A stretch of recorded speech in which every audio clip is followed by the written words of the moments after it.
Mes chers amis, frères et sœurs, bonjour, bonjour. Nous voici encore dans une petite vidéo de Philippe.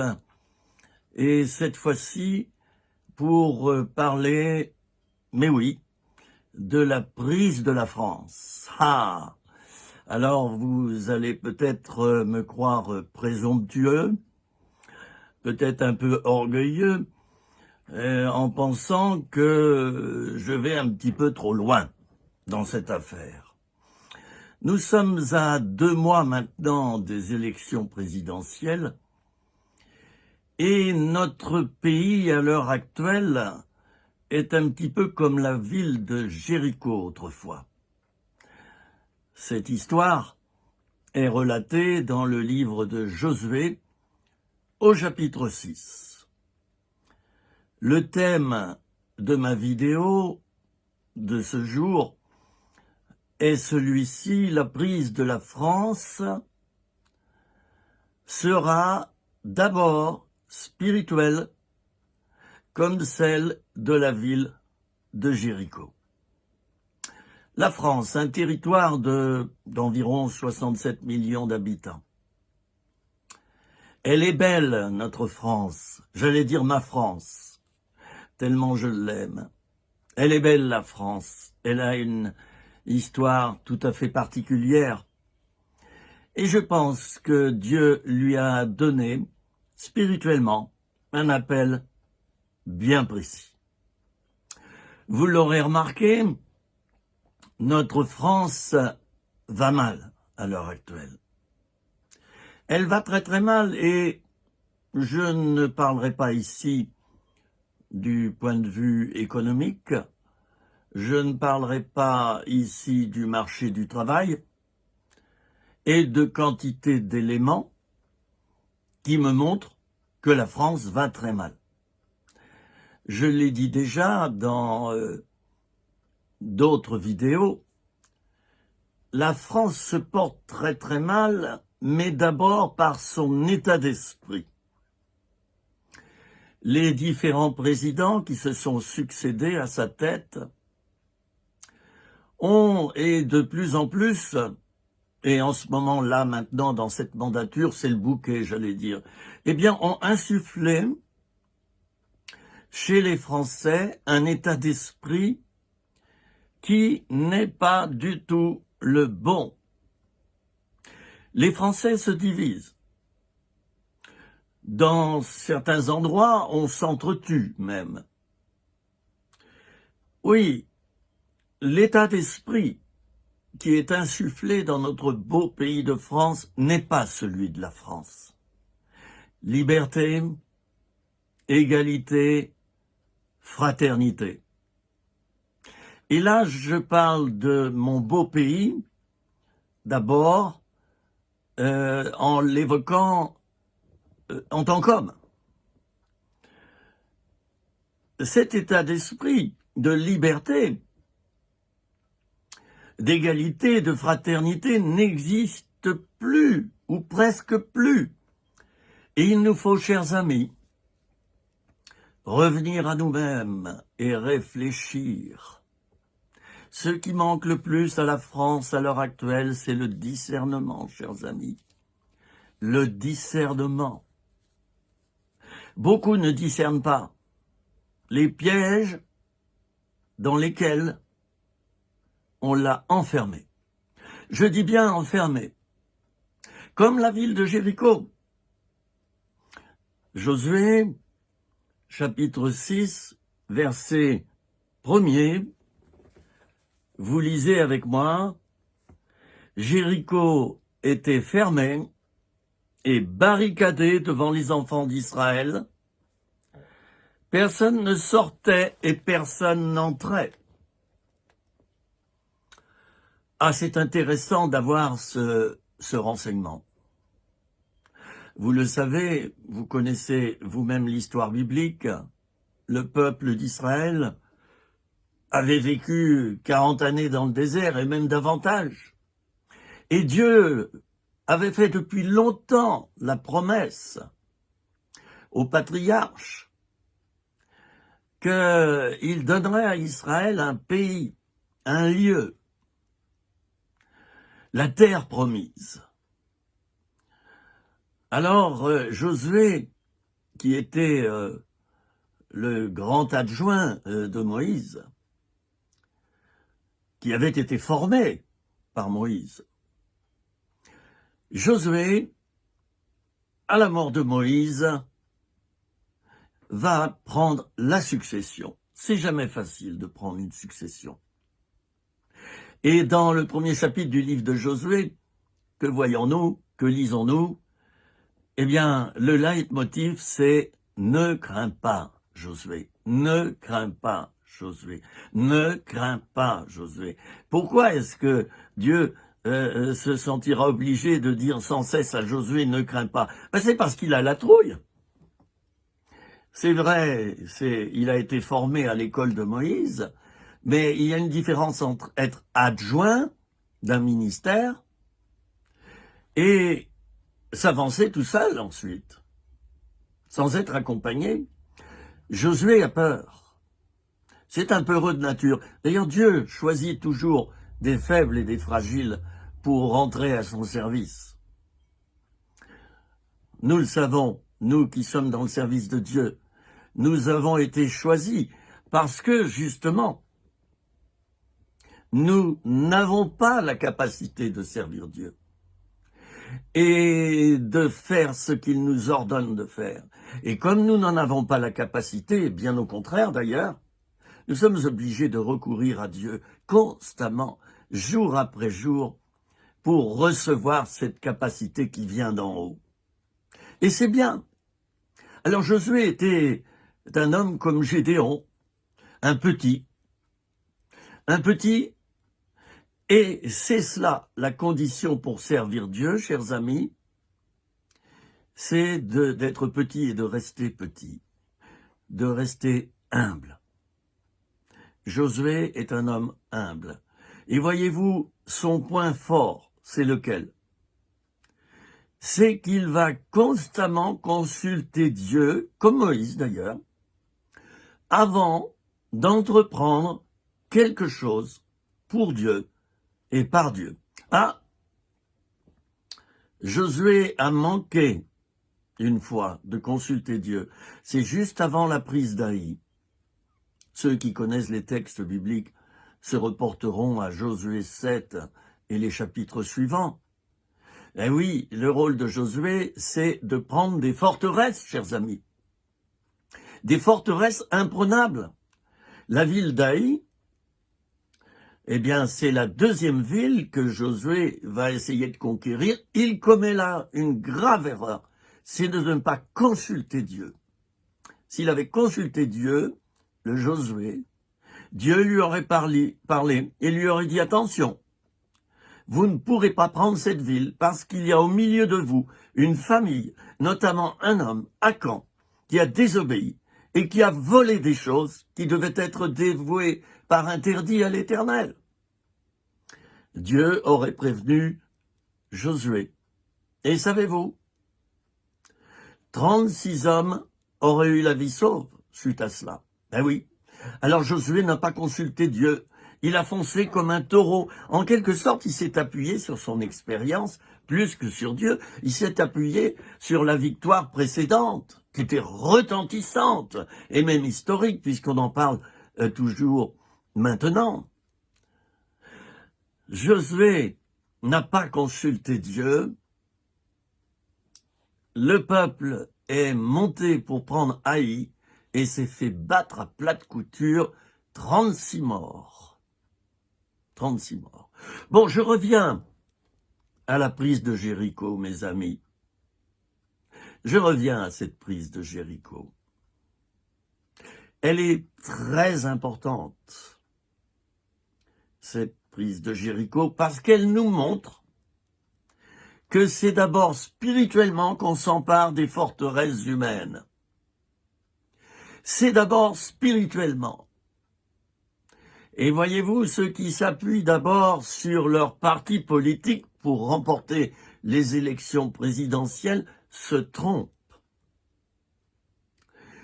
Nous devons, nous, chrétiens et serviteurs de Dieu, nous appuyer d'abord sur l'Éternel pour prier pour notre pays et pour vaincre. Pour vaincre quoi? Allez-vous me dire? Oh, je ne vais pas donner de détails. Vous savez dans quel état est la France actuellement.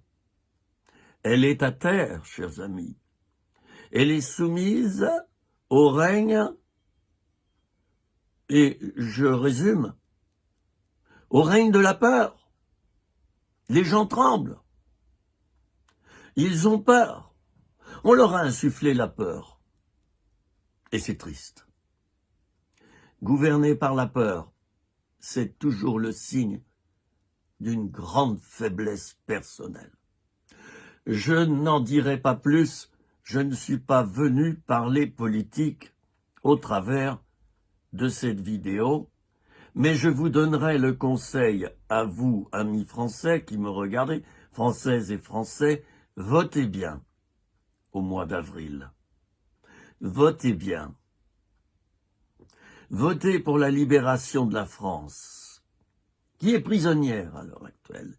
Et elle est d'abord prisonnière spirituellement, mes amis.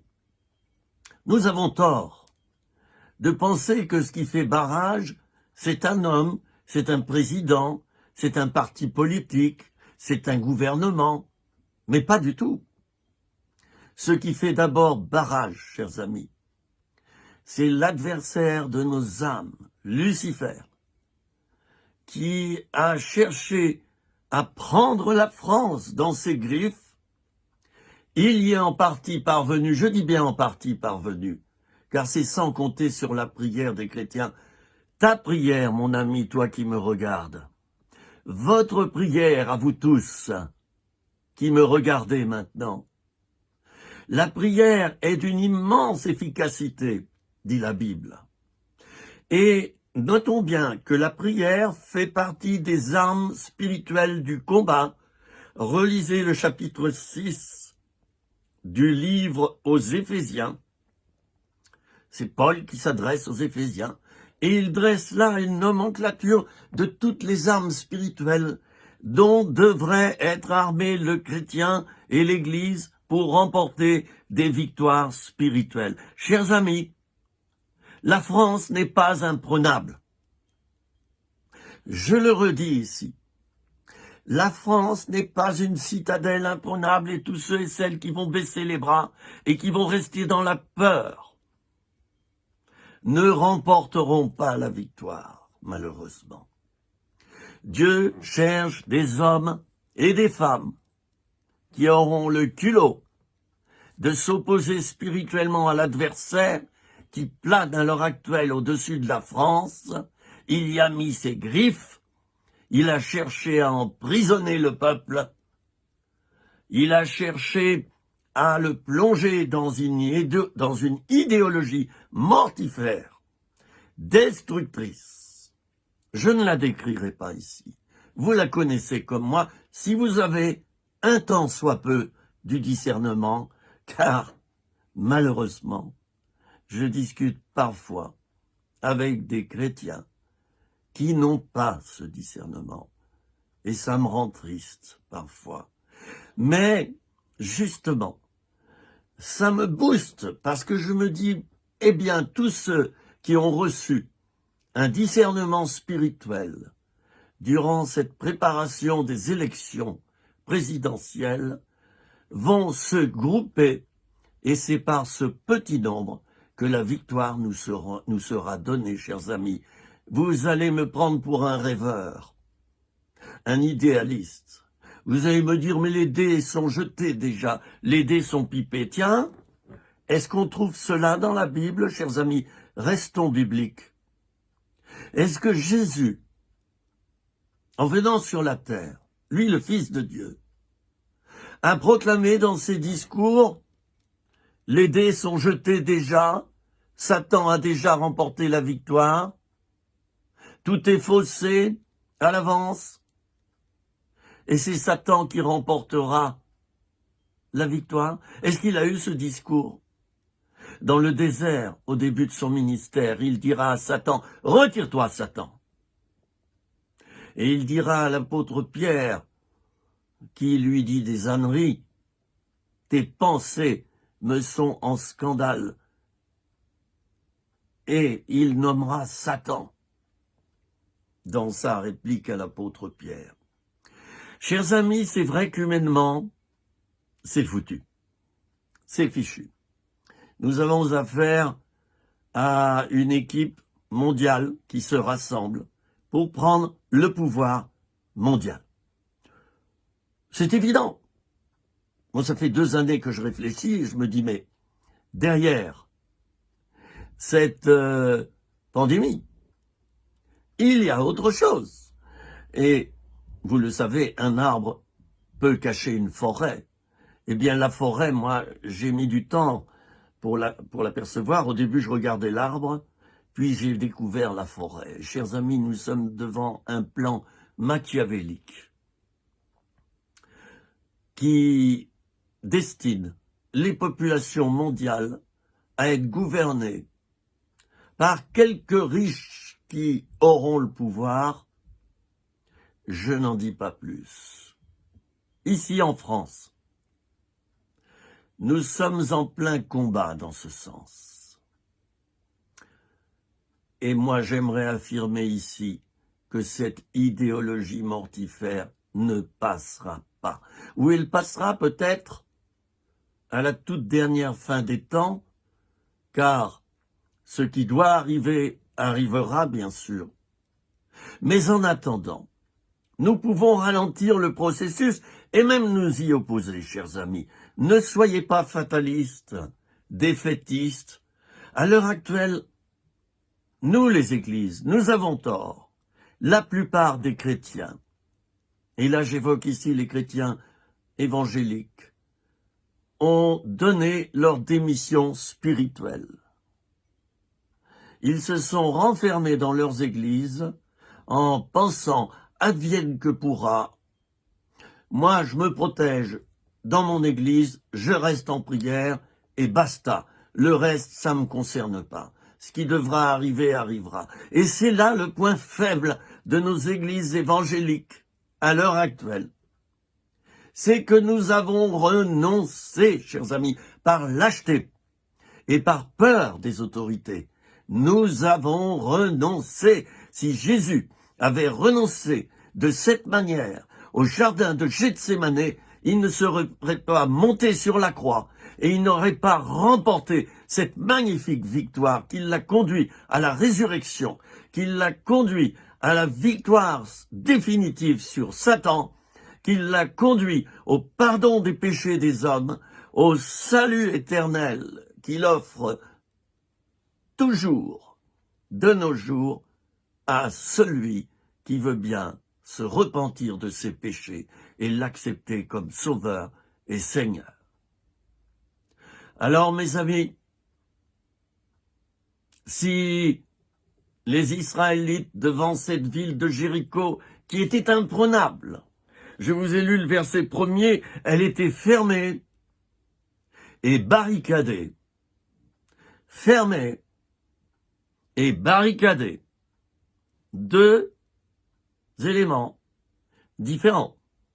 La ville était fermée, les portes de la ville étaient complètement obturées, mais non seulement cela, elle était barricadée. Vous savez ce que c'est que de se barricader dans sa chambre, par exemple. C'est non seulement fermer la porte à clé, mais prendre les armoires et les tables, les chaises, et les amonceler derrière la porte pour qu'aucun ennemi ne rentre, qu'aucun intrus ne rentre.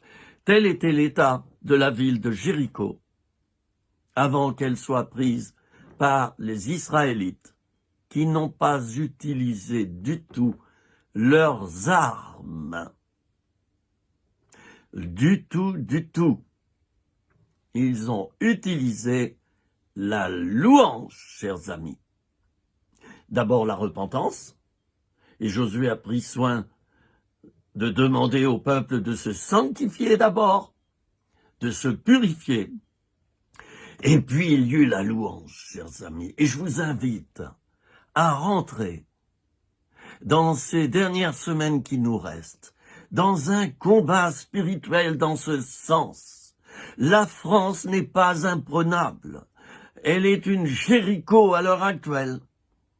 Elle a été prise par un petit groupe d'hommes et de femmes, des financiers pour la plupart, des hommes et des femmes appâtés par l'argent et sans amour envers notre grand pays. Je ne les juge pas, je ne les condamne pas, je les respecte ici, dans cette vidéo. Mais je ne suis pas du tout d'accord avec eux, avec elles. Non, cette politique, et je ne parle pas là d'un parti politique, je parle de la politique qui est menée à l'heure actuelle dans notre beau pays de France, nous mène à une issue fatale. Et chers amis, n'attendez pas 50 plus pour prendre la victoire sur cette mauvaise politique. N'attendez pas 5 années de plus. Changeons le pays. Changeons de gouvernement. Changeons la présidence. Ne démissionnons pas. Oh Philippe, tu fais de la politique et tu es pasteur. Ah oui? Ah oui? Et toi, en tant que père de famille, tu ne fais pas de la politique? Quand tu gères ta famille, est-ce que ça ne serait pas un petit peu politique par hasard? Ça porte une couleur. Tu gères ta famille d'une certaine manière. Eh bien, de la même manière, nous avons la responsabilité, nous, les chrétiens, de nous intéresser à la gestion de notre pays qui n'est que la juxtaposition de toutes les familles françaises. Oui, c'est cela. Notre pays, la juxtaposition des familles. La famille est le ferment de la société. C'est la cellule de base, la cellule souche de la société française.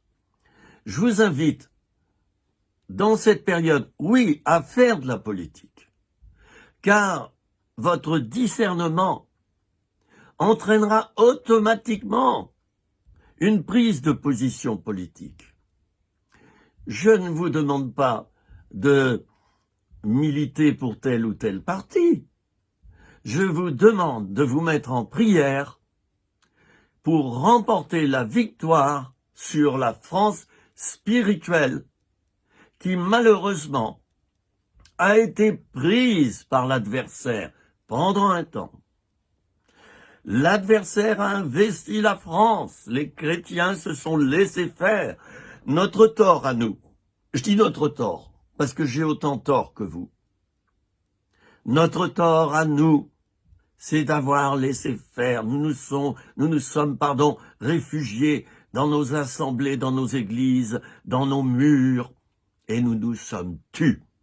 Certes, nous avons prié, mais la prière sans action, elle est totalement incomplète et elle permet à l'adversaire de remporter des victoires. Oui, la prière sans action.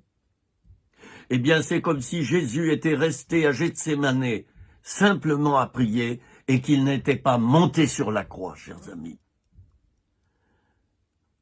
Lorsqu'il est monté sur la croix, c'est l'action la plus miraculeuse qu'il a entreprise dans son ministère.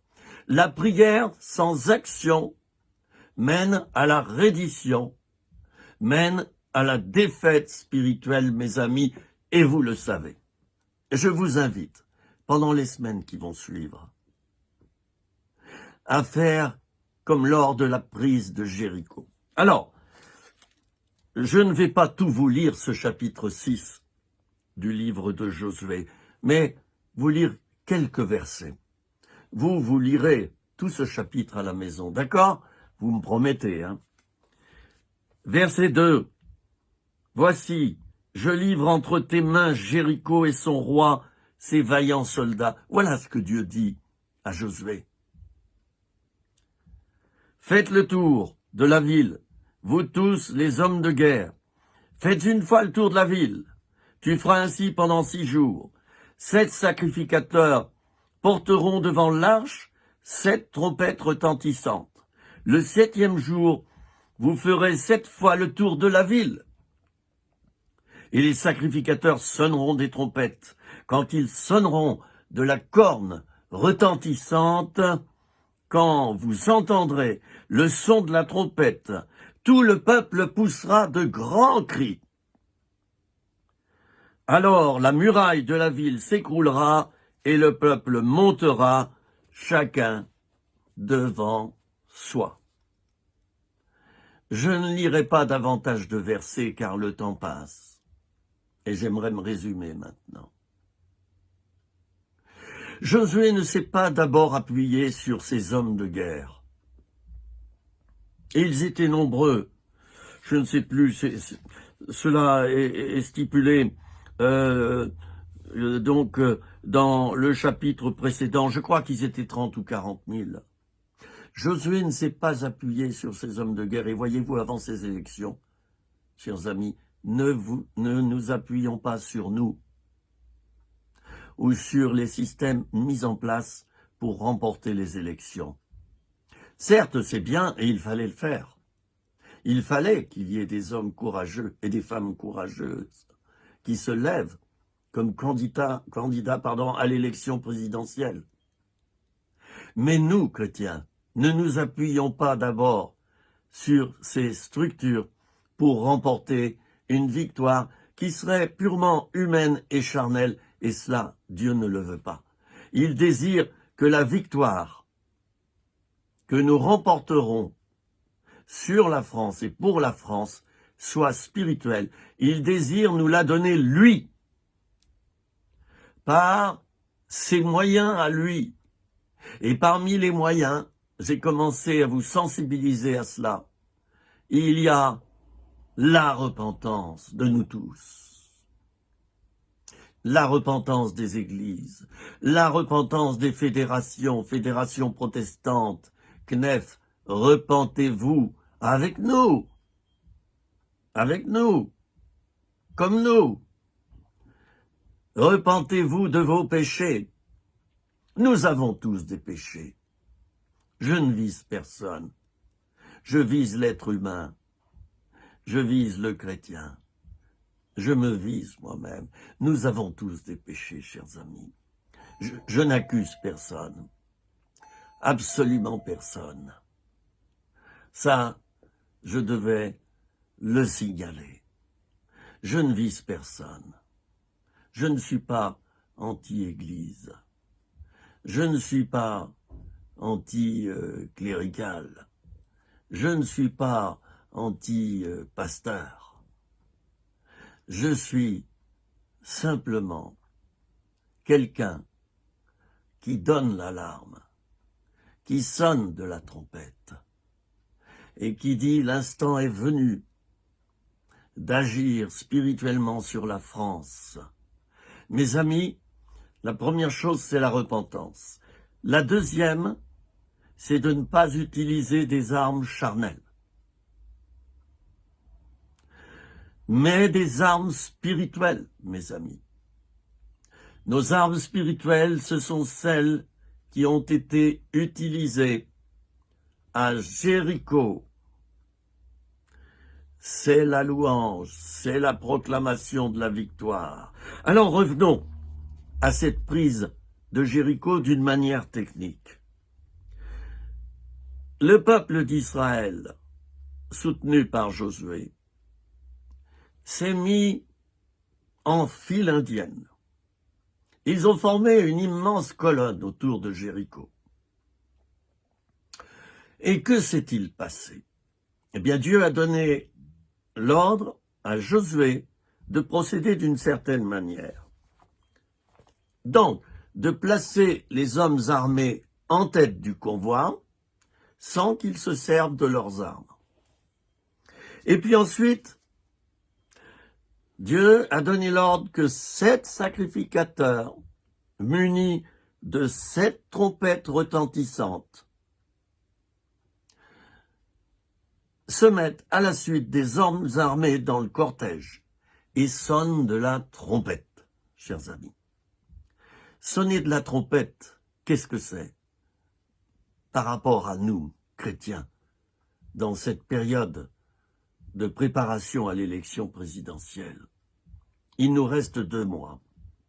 Sonner de la trompette, c'est, dans le secret, nous réunir et proclamer spirituellement que Dieu est vainqueur, que Dieu fera tomber ceux qui en veulent à la France, ceux qui veulent la détruire. Lorsque je dis tomber, il les fera tomber, c'est-à-dire qu'il ne leur donnera pas la prééminence, il ne leur donnera pas la victoire, chers amis. C'est cela que nous devons faire. Premièrement, nous repentir et nous humilier de nos péchés, nous tous, sans exception. Deuxièmement, ne pas compter sur nos propres forces, sur nos propres armes charnelles, sur nos forces à nous, mais compter sur la puissance de la proclamation spirituelle, la puissance de la trompette spirituelle. Les 7 sacrificateurs munis de 7 trompettes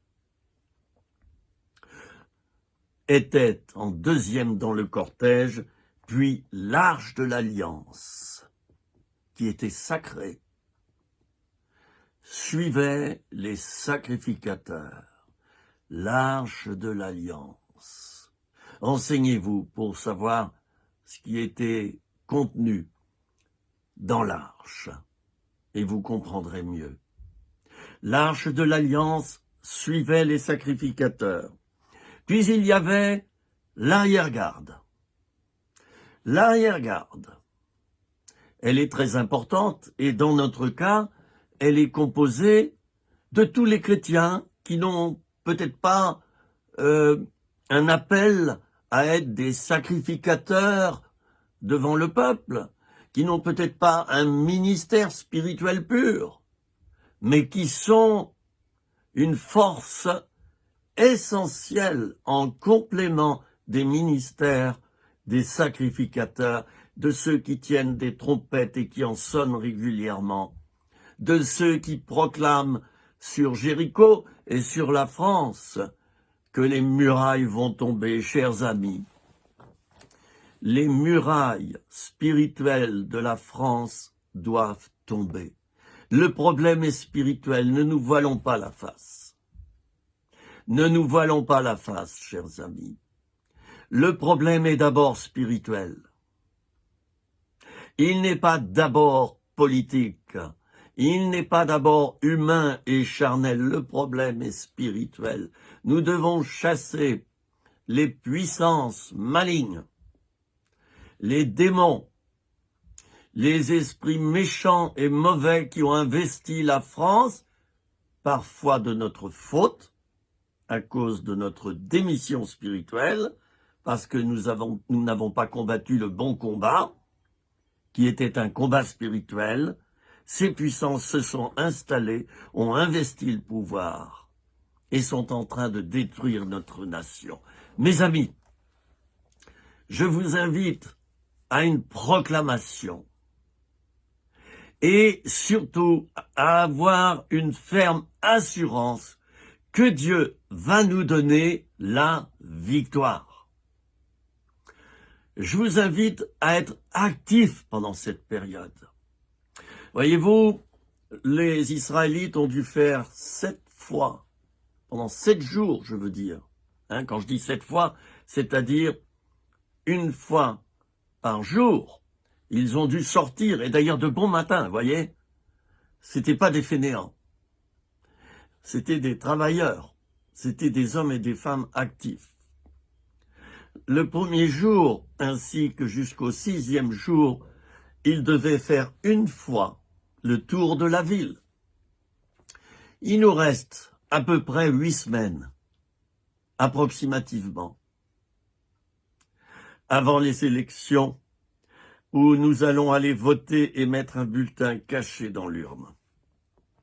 Je vous invite à faire le tour de la France spirituellement, à la couvrir, à vous en emparer spirituellement et dans le secret. Il ne s'agit pas de sortir sur les places et de faire du bruit. Il s'agit de le faire dans le secret. Et je compte sur vous pour que vous le fassiez. Chaque semaine, admettons, je prends cette comparaison, chaque semaine est un jour. Eh bien, la 7e semaine ou la 8e semaine, comme vous voulez, bref, la semaine avant les élections, nous ferons 7 fois le tour de la France, comme dans la prise de Jéricho. Il y aura les sacrificateurs qui vont sonner de la trompette. Les ministères, chers amis, devront, une semaine avant les élections présidentielles, se mettre devant le peuple, sonner de la trompette et proclamer que la France revient à l'Éternel. La France appartient à l'Éternel, chers amis. La France devra redonner son âme à Dieu. La France devra à nouveau se consacrer à Dieu. Et nous le ferons, nous, quelques semaines avant. Nous le ferons spirituellement.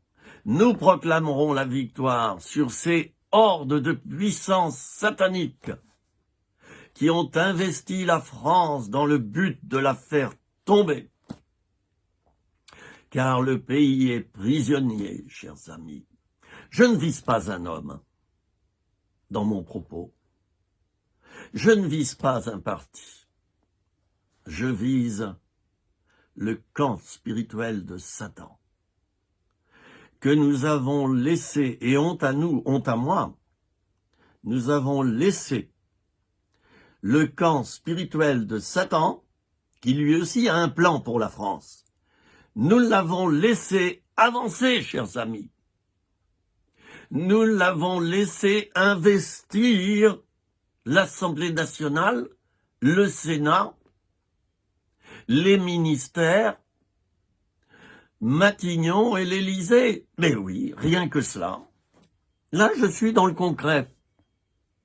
Je suis dans le concret. Et vous savez, ça ne date pas d'il y a 5 ans, ce processus de Lucifer. Ça date d'il y a 20, 30 ou 40 ans. Nous avons laissé notre beau pays aux mains d'hommes et de femmes qui n'avaient pas vraiment l'amour de la France et des Français, mais plutôt l'amour de l'argent et l'amour du pouvoir. Et nous avons laissé, chers amis, notre pays aux mains de ces gens-là. Nous avons laissé ces personnes investir tout en France pour y mener une politique qui n'est pas la bonne, car elle est axée sur le pouvoir et sur l'argent, et non pas sur le salut du peuple, sur la survivance du peuple, sur la survivance du pauvre, du malheureux. Nous avons laissé les riches, une poignée de riches, investir notre pays et gouverner notre pays. Et vous le savez bien, Jésus a dit malheur aux riches. Malheur aux riches. Jésus n'est pas contre la richesse, il est contre l'état d'esprit qu'il y a derrière. Un riche est certainement béni par Dieu lorsqu'il consacre ses richesses à Dieu et aux pauvres, aux malheureux, aux plus faibles dans le pays. Nous avons besoin des riches, et si Jésus fustige les riches, il fustige les mauvais riches, ceux qui sont égoïstes, ceux qui thésaurisent, ceux qui amassent de l'argent pour eux et pour mener un train de vie qui est une honte lorsqu'on voit qu'à l'heure actuelle, 12 millions de Français n'arrivent pas à se chauffer cet hiver. Des millions de Français, 8 millions de Français sont pauvres, archi-pauvres. Les SDF sont légion dans nos villes. Chers amis, les mauvais riches virusent la France. Ils la dirigent d'une main de fer et ils sont en train de détruire notre pays. Le jeune homme riche, quand il a questionné Jésus, « Que dois-je faire pour te suivre ?» Il était sincère. Il voulait suivre le Seigneur. Et Jésus lui a dit ceci, « Vends tout ce que tu as et donne-le aux pauvres. Et ensuite, suis-moi. » Le texte nous dit que le jeune homme riche repartit tout triste. Tout triste parce qu'il n'avait pas le courage de partager. Je ne suis pas contre les riches, loin de là. J'en ai rencontré des hommes et des femmes vénérables, bien, et qui distribuaient sans cesse. Voilà ce qu'est le bon riche. Et le mauvais riche, et il y en a plein à l'heure actuelle, c'est celui dont le but est de contrôler, humilier, soumettre le peuple et le mettre en état d'esclavage, comme Pharaon avait fait du temps de Moïse. Chers amis, Pharaon a été vaincu. Les armées égyptiennes ont été vaincues. Le peuple a traversé la mer Rouge à sec, mes amis. Je répète, le peuple a traversé la mer Rouge à sec. Alors je vais conclure maintenant, à la fin de cet enseignement. Je vais conclure et vous dire ceci, mes amis. Soit nous allons écouter la voix du Seigneur. 2 mois avant cette élection, nous, chrétiens, soit nous allons écouter la voix du Seigneur, nous repentir de nos péchés et comprendre que le mot d'ordre est spirituel pour vaincre, pour récupérer le pays et le consacrer à Dieu. Soit nous allons obéir à la parole prophétique générale qui jaillit d'un peu partout. Nous allons nous humilier, nous mettre à genoux, nous repentir, et Dieu alors nous exaucera, et la France sera prise par une personne et un groupe de personnes qui vont la bénir plutôt que de la maudire. Soit nous ne le ferons pas, nous avons le choix. Soit nous allons faire pencher la France du bon côté de la bénédiction, soit nous allons laisser faire et vivre une bonne sieste en nous disant tout est accompli, ce qui doit arriver arrivera, la sieste, dodo, l'enfant d'eau, la sieste, la démission, tout est accompli, je me soumets aux autorités.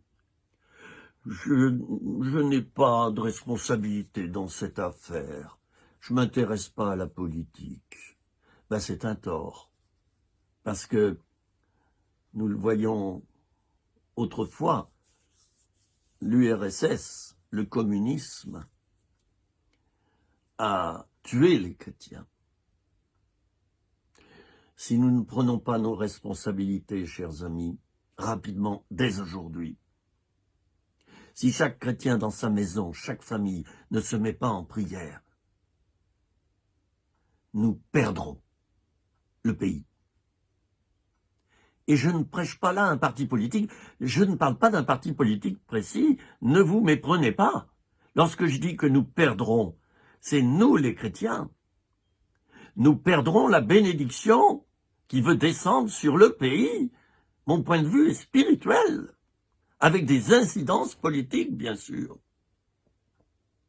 Alors choisissons dans quel camp nous voulons aller. Soit le camp des défaitistes, soit le camp de ceux qui écoutent, comme Josué a écouté Dieu. Ils ont fait le tour de la ville pendant 6 jours, une fois, puis le 7e jour, ils ont fait 7 fois le tour de la ville. Et Josué a dit, criez maintenant. Tout le peuple s'est mis à crier. Tout le peuple s'est mis à louer, comme lors du combat contre les Madianites par Gédéon. Hein, ils ont crié pour l'Éternel et pour Gédéon. Et les Madianites se sont entretués dans le camp. Alors, chers amis, je vous invite à pratiquer ce que Josué a pratiqué pour prendre la ville de Jéricho, qui était complètement barricadée et complètement fermée, comme la France à l'heure actuelle. J'entends beaucoup de chrétiens défaitistes qui disent « Bon, de toute manière, un tel passera, c'est évident. » C'est évident. Oh, mais que ce sont des... Comment vous allez laisser faire et vous rentrez dans la fatalité? Si Gédéon avait dit « Oh, bah les Madianites, ils sont 30 000 fois plus nombreux que nous », on n'aura pas la victoire. Si Jésus avait dit « Oh, bah les dés sont jetés, hein, maintenant, de toute manière, on ne pourra plus les sauver, hein, ils ne savent plus ce qu'ils font, c'est foutu ». Si Noé avait dit « Oh, bah il n'y a pas d'eau sur la terre, je ne vais pas construire un navire ». Si tous ces hommes de Dieu, Moïse en tête, et bien d'autres, s'étaient d'abord appuyés sur ce qu'ils voyaient sur la terre, plutôt que de s'appuyer sur ce qu'ils voyaient spirituellement, nous ne serions pas sauvés à l'heure actuelle, nous serions restés dans nos péchés. L'accès au paradis nous serait fermé, le lieu très saint nous serait fermé, le voile du temple ne se serait pas déchiré, et ça serait la catastrophe. Alors je vous invite à vous emparer de la victoire, à prier, à jeûner, pourquoi pas, et à proclamer dans chaque maison que Dieu va prendre la victoire sur la France. C'est tout, il n'y a rien d'autre à faire. Proclamer. Avancer dans la proclamation. Après nous être humiliés et purifiés, bien sûr. Ça, c'est indispensable. Chers amis, je vais maintenant prier pour que nous tous, nous puissions comprendre que la suite nous appartient. L'avenir nous appartient, nous chrétiens, avec Dieu qui est avec nous. L'avenir nous appartient. Je prie, Seigneur, maintenant, pour que beaucoup de ceux qui regardent cette vidéo comprennent spirituellement que rien n'est perdu, que les dés ne sont pas jetés, ils ne sont pas non plus pipés. Je prie pour que l'esprit s'ouvre, l'esprit de tous ceux et celles qui ont regardé cette vidéo s'ouvre, et pour qu'ils puissent voir dans l'invisible les anges et les archanges, et aussi ta présence magnifique, Seigneur, sur le pays. Tu as les mains sur ce pays, et tu veux le bénir. Alors je te remercie, Seigneur, de continuer à le faire, et qu'une armée de chrétiens se lève dans la prière pendant ces 8 dernières semaines, et la semaine avant les élections. Ils feront 8 fois ou 7 fois, peu importe, le tour de la France spirituellement, et il y aura une influence absolument énorme dans les urnes. Ce qui fera la différence, c'est la vie spirituelle des chrétiens qui proclameront la victoire sur le pays. Amen. Voilà, mes amis, j'espère de tout mon cœur que vous aurez compris les propos que j'ai tenus dans cette vidéo. Bénissons, chers amis, ne maudissons pas. Et même ceux qui ont maudit la France, vous le savez, en janvier, quelqu'un a maudit la France et 10 millions de Français, nous le bénissons maintenant. Il cherche à maudire. Il parle de son propre fond. De son propre fond. Eh bien, nous le bénissons et quant à nous, nous bénirons la France. Et tous les Français. Voilà notre état d'esprit. Alors continuons, accrochons-nous et prions, veillons, prenons la victoire, restons dans cet esprit-là, un esprit de conquête, un esprit de victoire totale. Amen. À bientôt, chers amis, pour une nouvelle petite vidéo. Chaque lundi, une nouvelle vidéo. Merci de m'avoir écouté. À bientôt.